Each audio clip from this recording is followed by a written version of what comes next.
Welcome back, or welcome to the channel if you're new here. I am Simoniously, and I have discovered what I really like to do in The Sims is build. And this is some people call them neighborhood builds. I'm calling it a street because it is literally one street with a cul-de-sac. And I chose Del Sol Valley, the 64 by 64 lot in Del Sol Valley, because I figured it would be big enough for what I am trying to do. Making a cul-de-sac is not easy, and here I realized that I turned it the wrong way, so I fixed that really quick. And had some issues with corners there, and I kind of fixed it. And then I realized later on that I was going to chop it up anyway for driveways, so it really didn't matter. But I had to fix this corner because you can see that it does not match up. Yeah, take that off, and then it's perfect. And I ended up putting 7 houses. So essentially, I guess you could play this with for rent, and maybe the people that you control will live in this house on the very end here. It's the largest of the houses. But yeah, I like making these because I think that the sidewalk and thing is just like a cool feature, the curved lines. The only problem is, based on the mechanics of the game, you cannot raise the ground up and have it completely leveled with platforms. And I just do not understand why the game works that way, but it doesn't allow you to do that, and it's a pain in the butt. So some of the houses will be flat on the ground, but a few of the houses are raised up on a platform that I had to play around with. So I have to use some of the decor items to match the houses, to kind of camouflage the front of the houses. So this house is on the end. So this is a driveway that I'm making.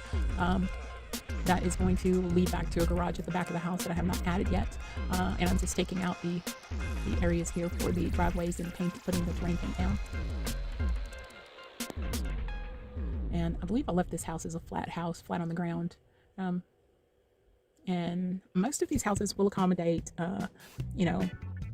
small families, a sim with maybe 2 kids. The larger houses will be able to fit more. So the house at the end, I think, has 3 or 4 bedrooms. Can't remember now, but we'll see when I get to the part of doing the layouts. And I made this house a little bit higher than the others, and boy, I'm telling you, getting this driveway right was a pain in the tuchus. It really was. And because my mods are not working correctly, I don't have any custom content. I couldn't use the tool mod to do some of the stuff that I wanted to do, so I had to do things the old-fashioned way, and it was a pain in the butt. But we got a lot done, and I think when you see the end, this little scrolling video of the street, I think you'll see that we did a pretty good job. So 3 houses on each side, 1 long house at the very end of the cul-de-sac, which will also have a very nice yard on one side. Now this house, I ended up extending the yard to this house out to the edge of the cliff.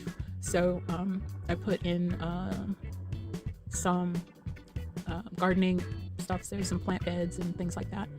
And you'll see some of this stuff at the end of this video.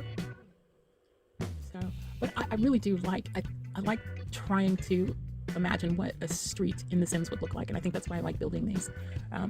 So this is, kind of, I guess, your average middle-class neighborhood, in my opinion. And I've done an abandoned neighborhood where everybody's moved out, and I think that one, I did do 6 houses on that one, so that one could actually be played. But I don't think I uploaded it to the gallery. I'll have to check that. I don't think it's uploaded to the gallery, but if it's not, I will put it up.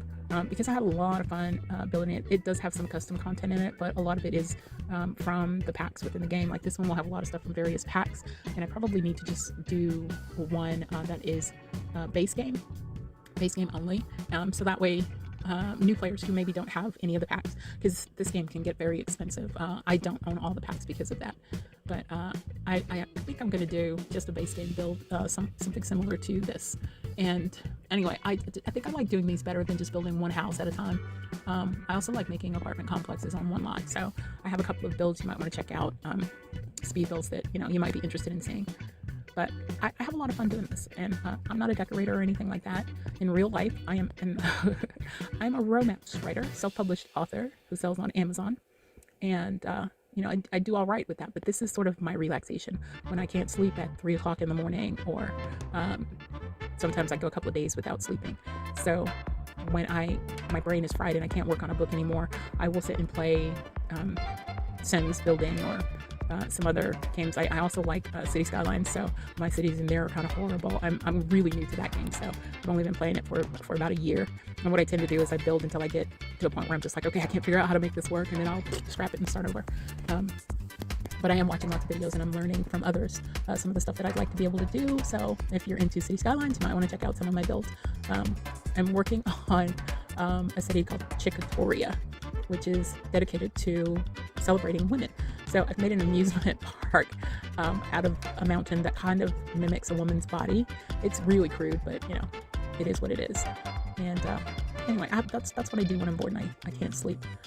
Especially when there's no good movies on and I'm not, watching something on streaming that, is just taking my mind off when I can't find something like, really good to watch. I build. So that's me in a nutshell. But this house, I had a lot of problems with the corner of this house because I angled it. It took me a while to finally come to a solution that I was okay with. And I missed old sim games where you clicked on it and it automatically put the roof on the house for you. Like, what happened to that? Like sometimes I wonder if the creators of The Sims actually play their game. I don't think they do, because if they actually played this, played it the way we play it, they would realize a lot of stuff needs to be changed. So, looking at these houses this way, you see how small they are and you're like, oh, this is going to be a tiny house. When you add the second floor to it, it actually becomes a lot bigger and you have enough room for a couple of bedrooms and whatever. But the cool thing is your Sims don't realize if they're missing anything as long as they have something that allows them to go to sleep, something that allows them to take a bath and use the bathroom, as long as they have something to eat. I did the 1 tile challenge, and it's kind of interesting because I'd watched 1 or 2 videos and saw how some other people did it, and I was like, I'm pretty sure that I can have my sim have a full house in less than 24 hours sim time, in their world. And I was able to do it. And she had, everything that she needed. And that's also a series I said I was going to go back to because the character I think is interesting and her family history is interesting. I like creating all of that stuff, but I really am not that into gameplay. I do play from time to time, but like I said, I like creating Sims. I like decorating the houses, and I do like giving history. So my 1 tile challenge is with a character that I named Lotta Fuckin', and that's Phuken, and her family history is really, really interesting. And I said I was going to do a video on it, even though nobody seems to be watching those videos. And I'm still going to. I'm still creating some of the characters from her family. And but anyway, so that's the kind of stuff I'm doing. I also do have a series that I'm trying to do, but right now I'm stuck in getting the game to play right with the mods that I need to have updated, which the new pack just came out, so I kind of have to pause until all of the mods that I need for this game are working properly. And it's a baby daddy challenge. So, everybody has the 100 baby challenge and they do it all differently. So I was like, well, I want to do one called the baby daddy challenge, where they have no real responsibility for the children other than financially providing child support. And thanks to one of the apps that I have, their payments come out automatically, but I have to make sure they have enough money. And I'm doing it with 2 guys who moved to San Myshuno, disillusioned by love. They both began this bet after they move in across the hall from Jasminder and Arun, and one of them kind of falls for her, and she has an affair with him, and they have a baby. But before the baby comes, she lets him know in no uncertain terms that she's not leaving her husband for him and blah, blah, blah. And he is just completely and utterly heartbroken because this is the second time a woman has kind of led him on and then left him brokenhearted. So he and his best friend roommate that, they grew up together, decide that they're going to do this challenge to see who can have the most babies with the most women in their lifetime. Now, I won't even say with the most women because in some cases they have several with one individual woman. So I've been playing it for a couple of weeks and couple of sim weeks, and I'm editing the video, and I don't want to put any of it out until I have got a lot of it done. But it's been really interesting because of course I'm using Wicked Wins, which I have to cut all of the tomfoolery out of it because you can't show that on YouTube. But I've been having a lot of fun with it because they are truly competing, and I think my last count they both had well over 20 kids. I think one of them was at like 25 or 26 and the other one's like 24. So they're keeping pace with each other. And Jasminder actually has 3 kids with one of them, and I think 2 with the other. And the regular townies are involved in it, and it's a hot mess, but I'm enjoying playing it. It's amusing the shit out of me. So but you'll notice right here in this video, all of these houses are going like pretty quick because my recorder, I didn't turn it on, or it didn't work, I don't know. So I just went back and kind of Control Z'd and then Control Y'd everything so you could see what I did. And then I went back to actually building everything in. So, but I used that grass, Hawaiian grass on the first house here, to kind of, because it's high grass, so it lines up kind of with the sidewalk and makes it look kind of realistic in the front. And you'll see what I do with the twin house next to it in just a minute. And the backyards I think are decent. I mean, they're not huge backyards. There's enough room to have, a little area for, a picnic table and barbecue grill, maybe some kids' toys, either the, what do you call it, the monkey bar thing, or you could put out here a clothesline and have them do old-fashioned clothes drying stuff, But, so you can see the Hawaiian grass there. It's really pretty in the way it looks. And then of course I had to figure out what colors, so I made this house kind of a dark gray with that white accent in the front and on the garage door, and then I trimmed it all in black, darkened up the roof, and here we put in some windows for the garage. And I was going to use that light, but I didn't like the fact that it would light up at night, so I went back and found this curtain thing later and put it down as the handle for the garage door in case you have to lift it up the old-fashioned way.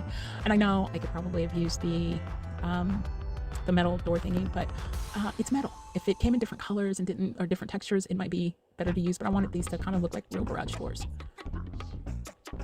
And as you can see, the yards are definitely going to be different on these Twinkie houses. Shrink some stuff, blow some stuff up, make it bigger, and then use a little terrain paint underneath it to make it look like it's real. And I was going to use these triangle pieces here, and then I decided, nope, I'm going to make it match the other side over there a little bit. But I shrunk these down, like maybe, they haven't grown up to be as big as the other ones. And then I started putting in this tall grass, which I shrunk it down so that it literally lines up to be about the height of the sidewalk here. And I did put some gaps in between some areas, and threw in some other types of grass so that you can see. In my head, I think this is that one neighbor that you have on your block who either doesn't have a green thumb, is not that good at gardening, or they don't really care, so their grass might get a little gnarly looking, like they don't water it, so it's, dying. And I think it came out pretty good.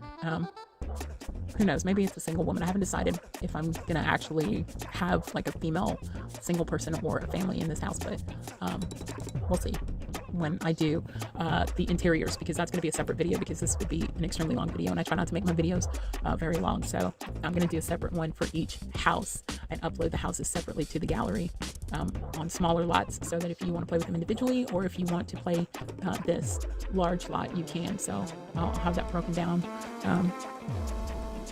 here probably in the next week or so. Yeah, and then we put some dirt under it all so that, you can see what it looks like under there. And then, you've got the neighbors on either side who have the really nice looking lawns. They take care of everything, or they pay someone to do their yard work. And it's just really nice looking all the time. Now this one, I picked the door, and it's a blue color. And so I tried to work off that blue color for the rest of the house. And what I was supposed to be doing here, I was supposed to be doing all of the yards, and then I was going to go back and do the houses. And then I decided, no, let me go back and do the color, the textures and stuff on this exterior, and do the backyard for it. So this house is kind of based in red tones. It has a lot of red to do with it. So I used a lot of reddish plants and red colors on the house. But I think, I think it looks nice. Put some dirt under there, and I wanted a tree here, and I found this tree, but it was huge, so I shrunk it down, threw some wildflowers around it, and then I used the red on most of the house, and then I used the same black and white that I used on the other house, because I couldn't find a red and white trim, or a red and black trim. So same thing with the garage. And then put that black trim on it. I did not change the roof color because I kind of wanted them to look a little different. So in here, I figured out which windows would look good, and I used the white trimmed windows all the way around this house. So in this one, you're going to have one bedroom and a bathroom and a closet downstairs, along with the kitchen and living area. And then I moved the kitchen window because I realized, that's supposed to be the garage, so I put it on the side where most likely nobody would be walking. And here is the drive-through, so that you can see how everything came out.